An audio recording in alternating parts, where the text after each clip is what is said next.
Isang mabilis na aksyon ang sinagawa ng mga tauhan ng Nueva Ecija Police Provincial Office na nagresulta sa pagkakaaresto ng 7 individual na sangkot sa pagnanakaw sa isang Alphamart sa bayan ng Jaen sa Nueva Ecija. Ayon sa Nueva Ecija Police Provincial Office, naganap ang insidente noong Enero 12, taong kasalukuyan sakay ng isang L300 van where saan pinasok ng mga sospek ang establishmento matapos sirain ang roll-up door nito. Tinangay ng mga sospek ang bolt ng tindahan na naglalaman ng humigit kumulang 82,000 at 600 piso. Nakatumbas ang 3 araw na kitang tindahan. Gayon din ang iba't ibang grocery items na naglalaman ng tiyatang 12,000 piso.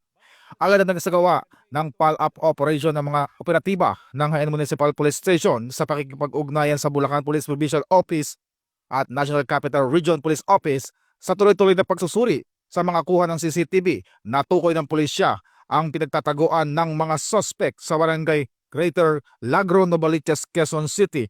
Sa loob lamang ng 6 na oras mula na naganap ang insidente, matagumpay na naaresto ang 7 suspect at nabawi ang mga ninakaw na gamit.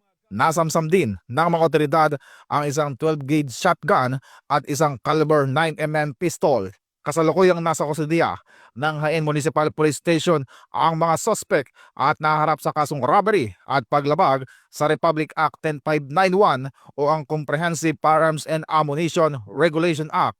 Patuloy naman titiyak ng kapulisan ng Nueva Ecija Police Provincial Office ang kanilang mabilis na aksyon upang mapanatili ang kaligtasan ng publiko. Ito ang bagong PNP para sa bagong Pilipinas, serbisyong mabilis, tapat at nararamdaman.